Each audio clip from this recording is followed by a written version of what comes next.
कहानी की शुरुआत पेंसू नाम के एक खतरनाक गैंग लीडर से होती है जो आलीशान जिंदगी जीता है।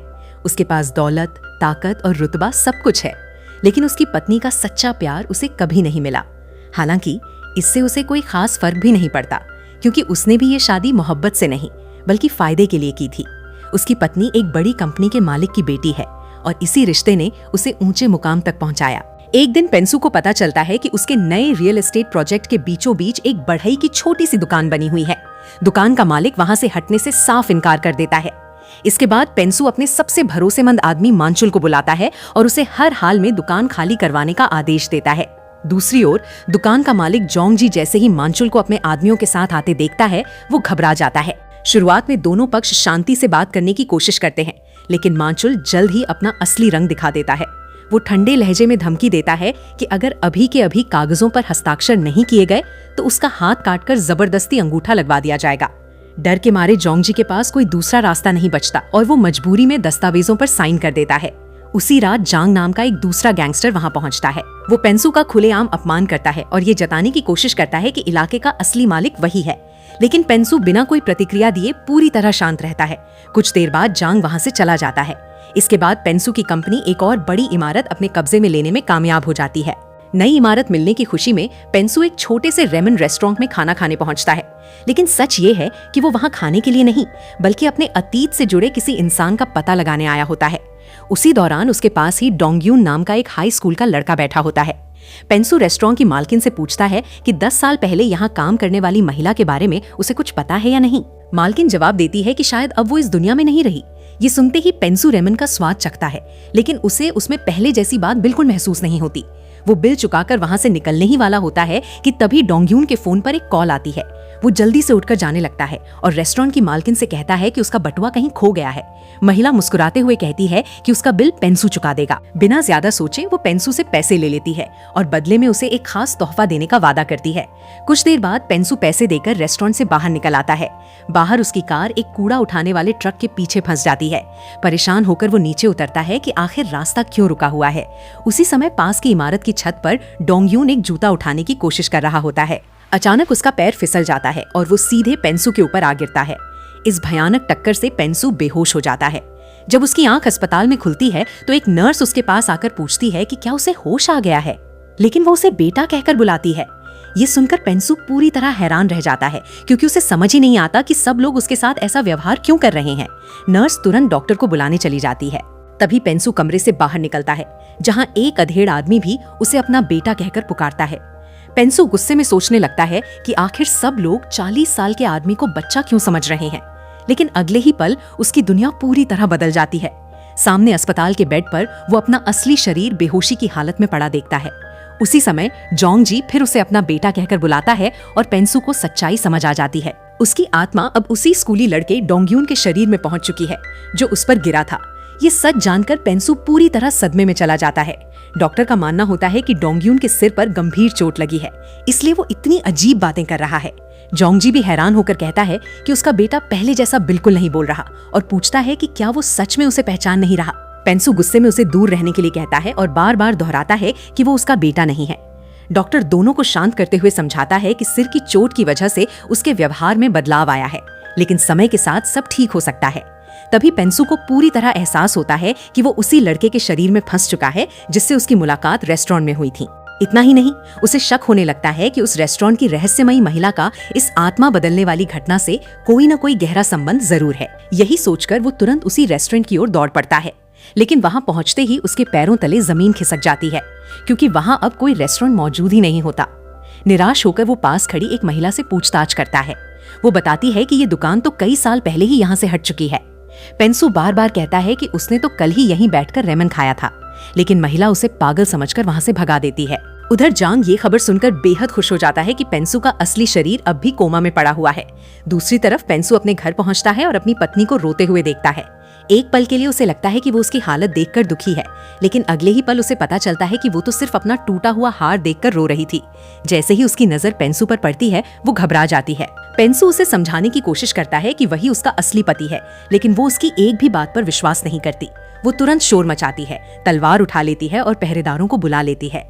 गार्ड तुरंत वहां पहुंचते हैं, पेंसू को पकड़ लेते हैं और पुलिस के हवाले कर देते हैं। पूछताछ के दौरान पुलिस अधिकारी उससे पूछता है कि वो इस घर में क्यों घुसा और क्या उसका इरादा चोरी करने का था। ये सुनकर पेंसु गुस्से से भर जाता है और कहता है कि ये घर उसी का है, इसलिए चोरी का सवाल ही नहीं उठता। तभी जोंगजी वहां पहुंच जाता है। वो पुलिस को समझाता है कि उसके बेटे के सिर पर गंभीर चोट लगी है और शायद इसी वजह से उसका मानसिक संतुलन बिगड़ गया है। वो उनसे इस बार उसे माफ करने की विनती करता है। आखिरकार पुलिस उसकी बात मान लेती है और दोनों को जाने देती है। इसके बाद पेंसु फिर से अस्पताल पहुंचता है। वो अपने असली शरीर के पास जाकर बार बार उसे झकझोरता है, क्योंकि वो किसी भी कीमत पर अपने पुराने शरीर में वापस लौटना चाहता है। उसी समय मानचुल कमरे में दाखिल होता है। पहले तो उसे लगता है कि शायद वो गलत कमरे में आ गया है, लेकिन अगले ही पल वो पहचान लेता है कि यही उसके बॉस का कमरा है। वो गुस्से में पूछता है कि ये लड़का यहाँ क्या कर रहा है। तभी उसे याद आता है कि यही वही मोटा सा स्कूली लड़का है जिसकी वजह से उसका बॉस कोमा में पहुंच गया। इतने में डॉक्टर कमरे में आ जाता है और पेंसु वहां से तुरंत निकल जाता है। इसके बाद वो जोंगजी के साथ उसके घर पहुंचता है, जहां उसके लिए तरह तरह के स्वादिष्ट खाने का बड़ा सा इंतजाम किया गया होता है। इतना सारा खाना देखकर पेंसु कहता है कि वो ये सब कभी खत्म नहीं कर पाएगा, लेकिन जैसे ही वो खाना शुरू करता है, देखते ही देखते पूरी मेज खाली हो जाती है। ये देखकर वो खुद भी हैरान रह जाता है। जोंगजी मुस्कुराते हुए उसे आराम करने के लिए कहता है और बताता है कि अगले दिन दोनों साथ में स्कूल जाएंगे और वहां की सारी बातें शांति से सुलझाएंगे। अगली सुबह दोनों स्कूल पहुंचते हैं। पेंसु पूरी शान और आत्मविश्वास के साथ क्लास में जाकर बैठ जाता है। उसके हाव भाव में अब भी किसी बड़े गैंग लीडर जैसा रौब साफ दिखाई देता है।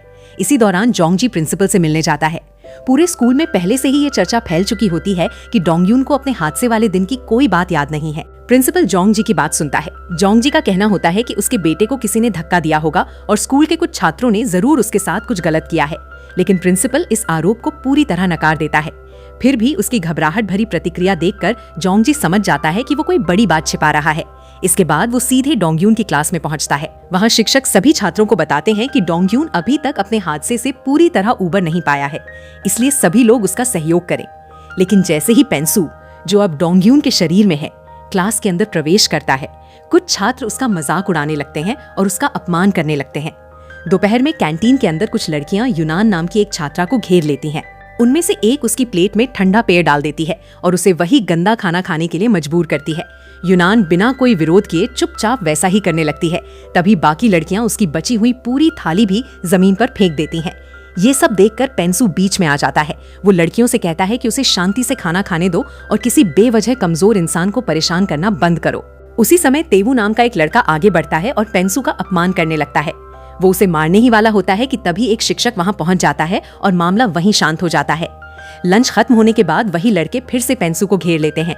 तेवू उसे धमकी देता है कि चाहे डोंगयून अपनी याददाश्त खो चुका हो, लेकिन उसे पहले की तरह हर रोज उनके लिए हैमबर्गर लाने ही पड़ेंगे। वो साफ कहता है कि अगर उसने मना किया तो उसकी जमकर पिटाई होगी, लेकिन पेंसु डरने वालों में से नहीं होता। वो तुरंत तेवू को एक जोरदार थप्पड़ मारता है। फिर दूसरा और तीसरा थप्पड़ पड़ते ही वो गुंडा खुद घबराने लगता है। इसके बाद पेंसु उससे पूछता है कि आखिर डोंगयून ने ऐसा कौन सा अपराध किया था जिसकी वजह से वे उसके साथ ऐसा व्यवहार करते थे, या फिर वे सिर्फ इसलिए उसे निशाना बनाते थे क्योंकि वो कमजोर दिखाई देता था। आखिरकार तेवू मान लेता है कि उसने सिर्फ उसकी कमजोरी का फायदा उठाया था। ये सुनते ही पेंसु उसे फिर एक थप्पड़ जड़ देता है, उसके साथियों की भी पिटाई करता है और वहां से चला जाता है। उसी दौरान उसकी नजर शायुक नाम के एक दूसरे छात्र पर पड़ती है। डर के कारण वही लड़का अभी कुछ देर पहले उन गुंडों के लिए खाना लेकर आया था। अब जब उन बदमाशों की पिटाई हो चुकी होती है तो वे गुस्से में शायुक को घसीटकर बाथरूम में ले जाते हैं। वहां वे उसे बेरहमी से मारते हैं और धमकी देते हैं कि अगर उसने किसी को कुछ बताया तो उसका और भी बुरा हाल करेंगे। इतना ही नहीं, वे उसकी बेइज्जती करने के लिए उसका वीडियो बनाकर बाद में ब्लैकमेल करने की भी योजना बना लेते हैं। लेकिन जैसे ही वे ऐसा करने वाले होते हैं, तभी पेंसु पीछे से आ धमकता है और कुछ ही सेकंड में सभी को जमीन पर गिरा देता है। इसके बाद वो तेवू का मोबाइल छीन लेता है, जिसमें उसे स्कूल में हो रही बुलिंग की कई तस्वीरें दिखाई देती हैं। फोन देखने के बाद वो तेवू को एक और थप्पड़ मारता है और कहता है कि उसका मोबाइल बाद में वापस मिलेगा। घर लौटने के बाद पेंसु उस फोन की हर चीज ध्यान से जांचना शुरू कर देता है। फोन की जांच करते समय पेंसु को एक ऐसा वीडियो मिलता है जिसमें डोंगयून के हादसे की पूरी सच्चाई रिकॉर्ड होती है। वीडियो में साफ दिखाई देता है कि कुछ बदमाशों ने यूनान का एक जूता स्कूल की ऊंची एंटीना पर टांग दिया था। इसके बाद उन्होंने डोंगयून को मजबूर किया कि वो दीवार के किनारे चलकर उसे नीचे उतारे। यूनान की मदद करने की कोशिश में डोंगयून का संतुलन बिगड़ जाता है और वो नीचे गिर पड़ता है। यही वही हादसा था जिसमें वो सीधे पेंसु के ऊपर आ गिरा था। ये सब देखकर पेंसु को आखिरकार पूरी घटना की सच्चाई समझ में आ जाती है। उधर तेवू के गैंग का लीडर अपने ही साथियों की बेरहमी से पिटाई करने लगता है। वो इस बात से आग बबूला होता है कि तेवू ने अपने मोबाइल से वो वीडियो डिलीट नहीं किया। तभी पेंसू वहां पहुंच जाता है और बिना घबराए उसके सामने खड़ा हो जाता है। वो शांत आवाज में कहता है कि उस वीडियो की कॉपी उसके पास पहले से मौजूद है और अगर उसने दोबारा कोई हरकत की तो उसका अंजाम बहुत बुरा होगा। ये चेतावनी देकर वो शायुक को अपने साथ लेकर वहां से चला जाता है। दूसरी तरफ पेंसू की पत्नी अपने पति के कोमा में होने का पूरा फायदा उठा रही होती है। तभी जांग उसके सामने आता है और उसे ब्लैकमेल करने लगता है। वो कहता है कि उसके पास दोनों की साथ वाली तस्वीरें हैं और चाहे तो वो उन्हें कंपनी के अध्यक्ष को कभी भी भेज सकता है। लेकिन पेंसू की पत्नी जरा भी नहीं घबराती। वो साफ कहती है कि बेकार की बातें छोड़ो और सीधे बताओ कि आखिर तुम्हें चाहिए क्या।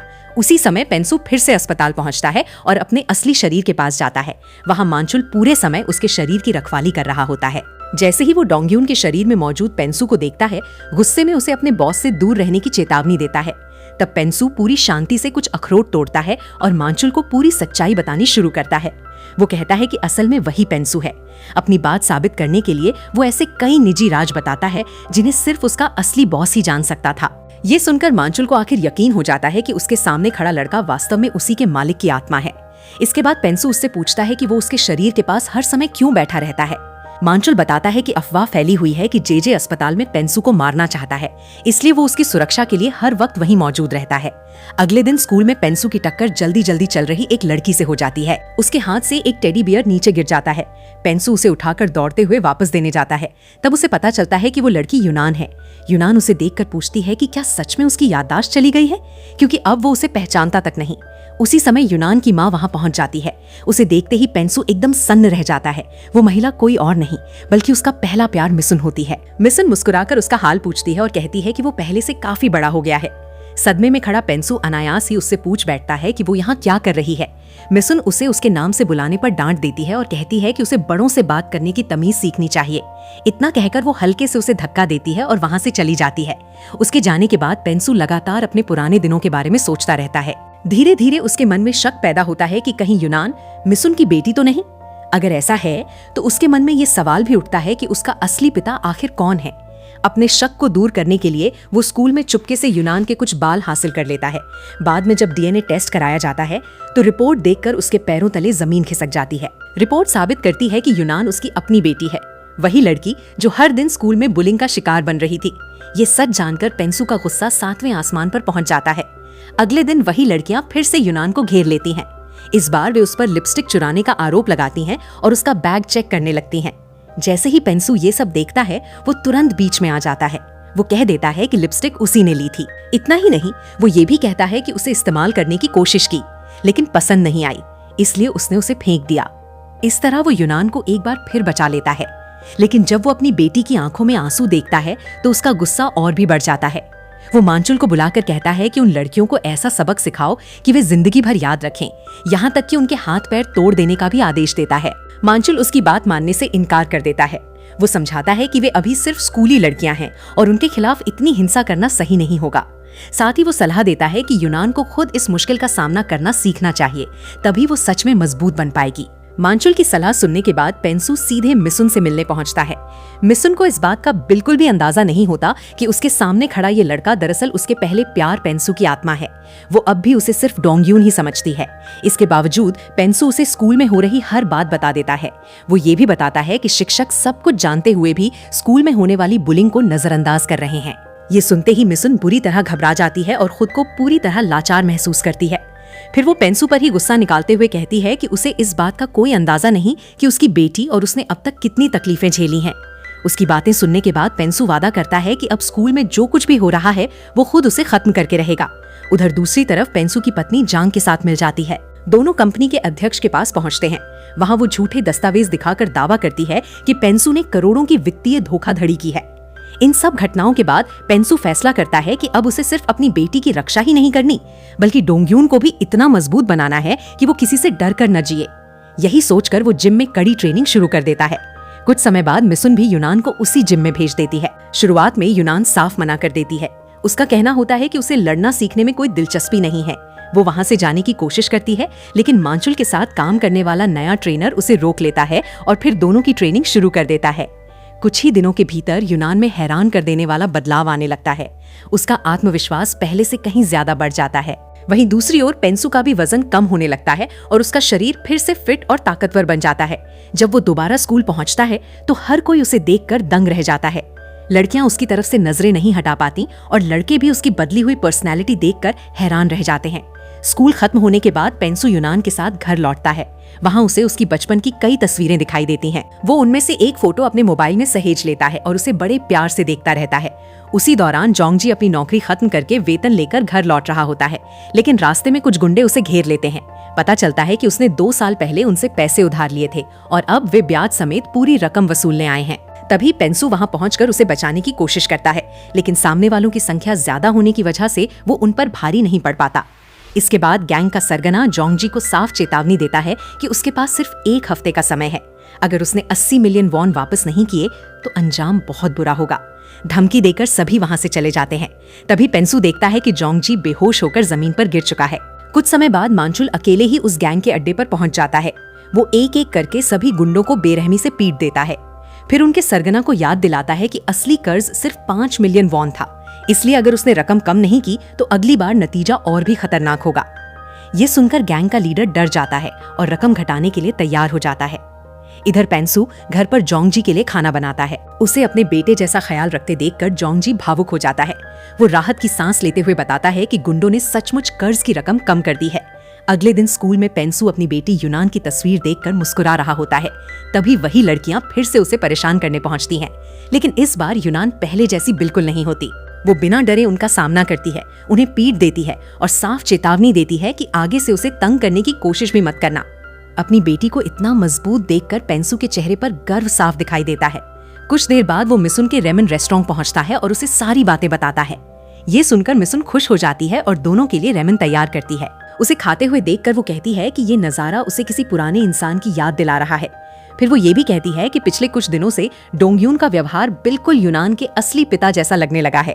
इसी बीच कुछ ग्राहक मिसुन को परेशान करने लगते हैं। ये देखकर पेंसु का गुस्सा फूट पड़ता है। वो बिना देर किए उन लोगों से भिड़ जाता है। सबसे पहले वो मिसुन को सुरक्षित रसोई में भेज देता है और फिर अकेले ही सभी का सामना करता है। वो एक आदमी की गर्दन पकड़कर पूछता है कि उसकी हिम्मत कैसे हुई उसकी पत्नी को हाथ लगाने की, और फिर उसकी जोरदार पिटाई शुरू कर देता है। हालात इतने बिगड़ जाते हैं कि मिसुन घबराकर बीच में आ जाती है। उसे डर होता है कि कहीं वो आदमी मर ही न जाए, इसलिए वो तुरंत पेंसु को रोकती है और उससे गुस्से में पूछती है कि आखिर वो सच में है कौन और उसे बार बार अपनी पत्नी क्यों कह रहा है।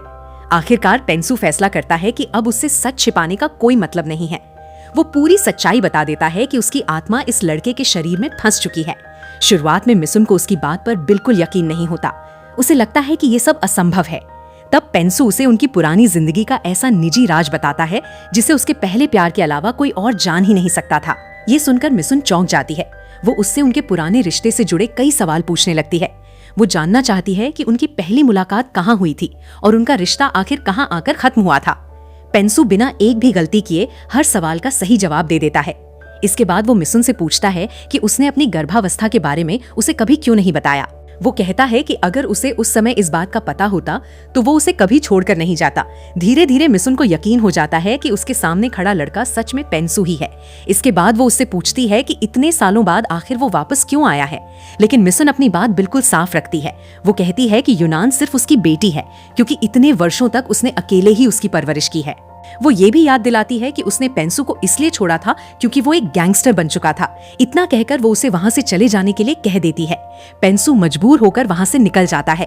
उसके जाने के बाद मिसुन को उनकी आखिरी मुलाकात याद आने लगती है। उस दिन वो पेंसु को ये बताने वाली थी कि वो उसके बच्चे की माँ बनने वाली है, लेकिन इससे पहले कि वो कुछ कह पाती, पेंसु ने पैसों के लालच में कंपनी के अध्यक्ष की बेटी से शादी करने का फैसला कर लिया और उसे छोड़ दिया। उस पुराने धोखे की याद आते ही मिसुन का गुस्सा फिर से जाग उठता है। अगले दिन स्कूल में पेंसु जाकर यूनान के पास बैठता है। तभी एक अमीर लड़का वहां आता है और यूनान को अपनी जन्मदिन की पार्टी में आने का निमंत्रण देता है। यूनान अंदर ही अंदर बहुत खुश हो जाती है क्योंकि वो उस लड़के को पसंद करती है। ये देखकर पेंसु चुपचाप वहां से उठकर चला जाता है। दूसरी ओर मिसुन अब भी उन्हीं पुरानी बातों में खोई रहती है। तभी उसे पेंसु का संदेश मिलता है जिसमें वो उससे मिलने के लिए कहता है। अगले दिन यूनान उस अमीर लड़के की हवेली में होने वाली पार्टी में पहुंचती है। उसी समय स्कूल की कुछ बदमाश लड़कियां उसकी पीठ पीछे उसका मजाक उड़ाने लगती हैं। वे कहती हैं कि उन्हें समझ ही नहीं आता कि आखिर उसे इस पार्टी में बुलाया ही क्यों गया। पास खड़ा डोंगयून का एक सहपाठी उनकी सारी बातें सुन लेता है। उधर मिसुन पेंसु से मिलने पहुंचती है। पेंसु उससे अपने अतीत की हर गलती के लिए माफी मांगता है। वो स्वीकार करता है कि उसे अपने किए पर शर्म है और वो फिर से उसके साथ नई जिंदगी शुरू करना चाहता है। लेकिन मिसुन तुरंत इनकार कर देती है। वो साफ कहती है कि अब ये कभी संभव नहीं हो सकता। साथ ही उसे याद दिलाती है कि वो अभी भी शादीशुदा हैं।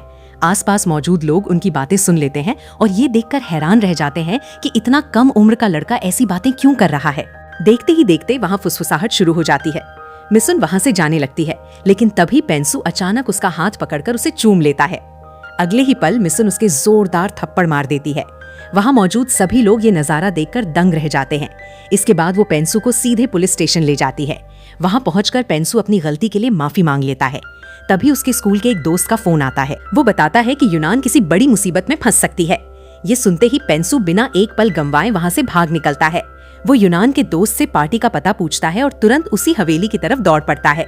उधर पार्टी में वो अमीर लड़का यूनान पर शराब पीने का दबाव डालने लगता है। यूनान साफ मना कर देती है। तब वो अपनी असली नीयत दिखाता है। वो उसे बताता है कि उसने उसे किसी अच्छे इरादे से नहीं बुलाया था और जबरदस्ती करने की कोशिश करते हुए उसके ऊपर ड्रिंक भी गिरा देता है। कुछ ही देर बाद पेंसु वहाँ पहुँच जाता है। सबसे पहले वो बाहर खड़े गार्ड को गिराकर अंदर घुसता है और यूनान को ढूंढने लगता है। अंदर पहुंचते ही वो देखता है कि कई लड़के उसे घेर कर परेशान कर रहे हैं। पेंसु तुरंत यूनान को वहां से बाहर निकालने की कोशिश करता है, लेकिन वे लड़के उसका रास्ता रोक लेते हैं। अगले ही पल पेंसु बिना देर किए एक लड़के को गिरा देता है और फिर बाकी सब पर टूट पड़ता है। कुछ ही पलों में वो सभी को बुरी तरह पीट देता है। एक लड़का काफी देर तक मुकाबला करने की कोशिश करता है, लेकिन आखिरकार लगातार पड़ते घूंसों के आगे वो भी जमीन पर गिर जाता है। ये सब देखकर स्कूल की एक बदमाश लड़की उसके रवैये से काफी प्रभावित हो जाती है। दूसरी तरफ यूनान भी अमीर लड़के की पकड़ से खुद को छुड़ा लेती है। उसे जोरदार धक्का देकर सीधे स्विमिंग पूल में गिरा देती है। इसके बाद पेंसु और यूनान साथ में उस हवेली से निकल जाते हैं। अगले दिन मंचोल अस्पताल में पेंसु के असली शरीर को देखने पहुंचता है, लेकिन वहां मौजूद कुछ लोग उसे रोक लेते हैं। वे बताते हैं कि चेयरमैन हान का सख्त आदेश है कि किसी को भी पेंसु से मिलने की इजाजत नहीं है। बाद में मंचोल सारी बात पेंसु को बताता है। वो समझाता है कि उसकी पत्नी और जांग ने मिलकर उस पर झूठे वित्तीय घोटाले का आरोप लगाया है। इतना ही नहीं, चेयरमैन को ये भी यकीन दिला दिया गया है कि पेंसु घोटाले के बाद भागने की कोशिश करते हुए घायल हुआ था। ये सब सुनकर पेंसु गहरी सोच में डूब जाता है और आगे की योजना बनाने लगता है।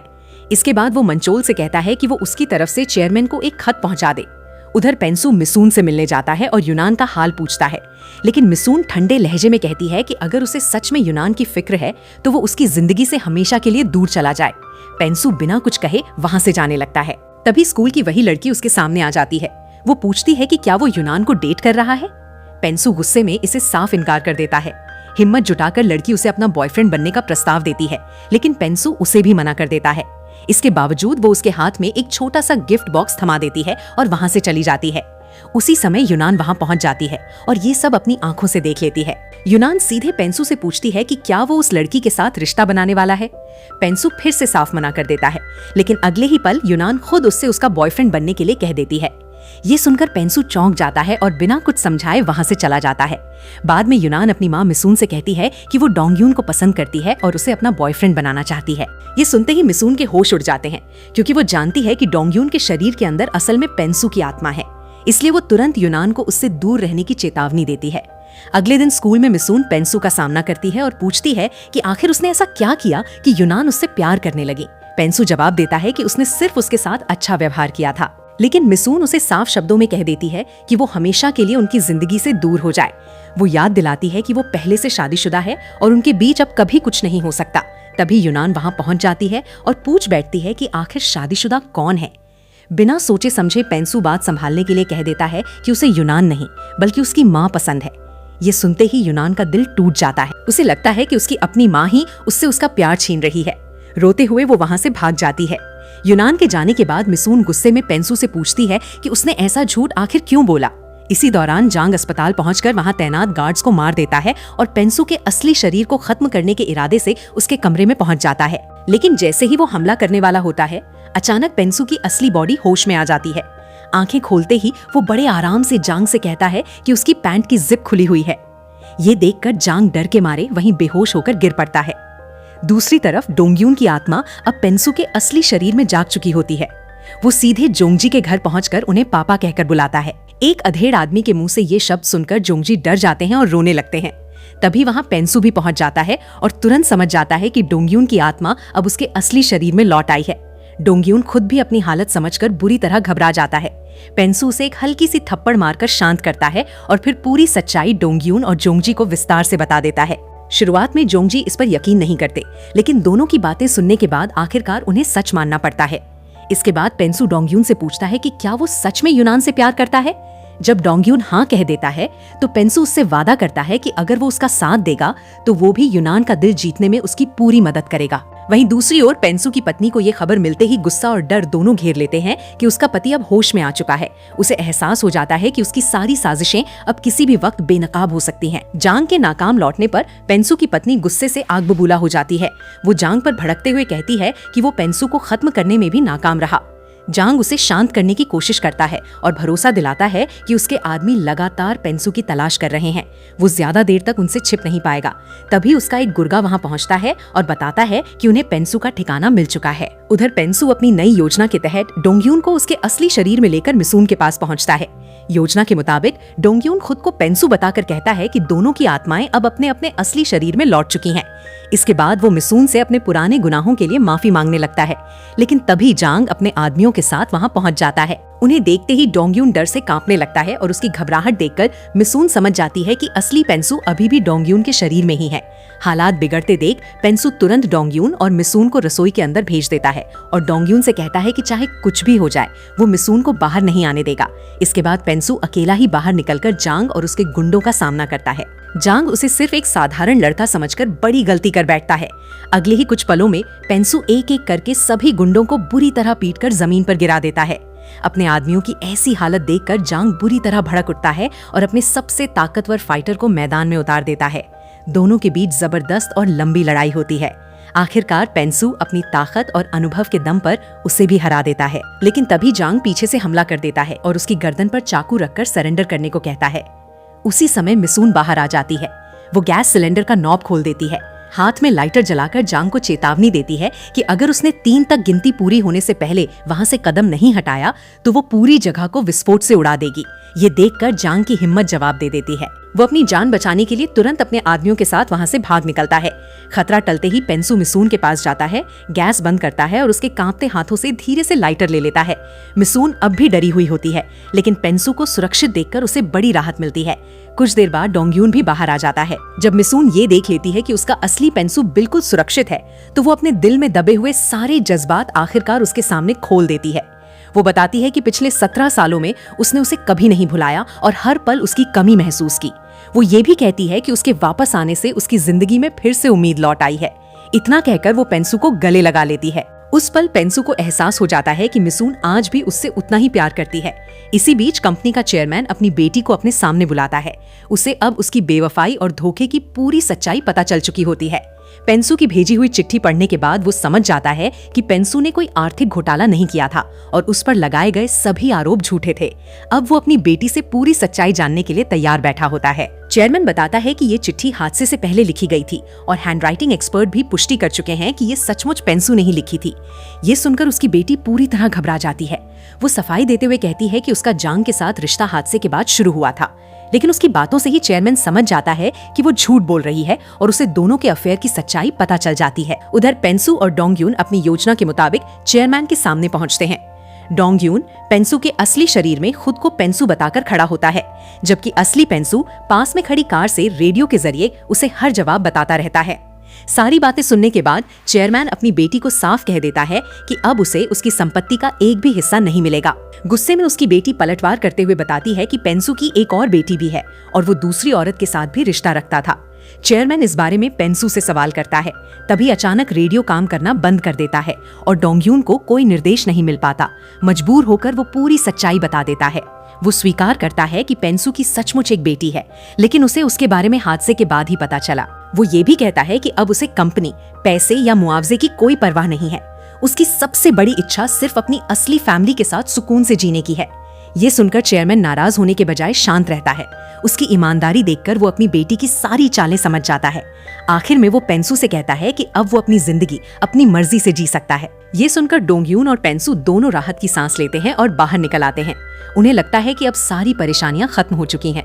लेकिन तभी पेंसू की पत्नी कार से दोनों को कुचलने की कोशिश करती है। पेंसू तुरंत डोंगयून को धक्का देकर बचा लेता है, लेकिन खुद कार की चपेट में आ जाता है। गंभीर हालत में उसे तुरंत अस्पताल ले जाया जाता है।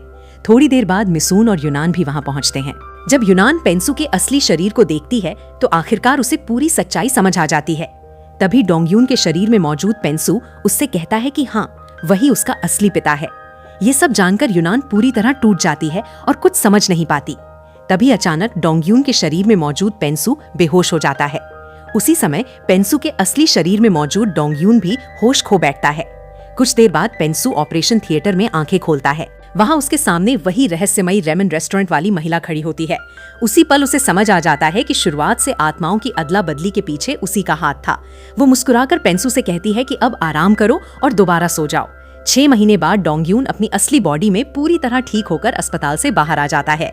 जब वो स्कूल लौटता है तो सभी छात्र उसका स्वागत करते हैं, क्योंकि स्कूल के सारे बदमाश अब गायब हो चुके होते हैं। पुलिस की जांच के बाद डोंगयून और यूनान दोनों स्कूल के हीरो बन जाते हैं। दूसरी तरफ जांग को पुलिस गिरफ्तार कर लेती है। वहीं पेंसू भी आखिरकार अपने असली शरीर में वापस लौट आता है। वो हमेशा के लिए गैंगस्टर की जिंदगी छोड़ने का फैसला करता है और मिसून के साथ नई शुरुआत करता है। जोंगजी और मंचोल भी उनके साथ काम करने लगते हैं। आखिरकार पेंसू अपनी बेटी यूनान और अपने परिवार के साथ वो खुशहाल जिंदगी जीने लगता है, जिसका सपना उसने बरसों से देखा था। इसी सुखद अंत के साथ इस फिल्म की कहानी समाप्त हो जाती है।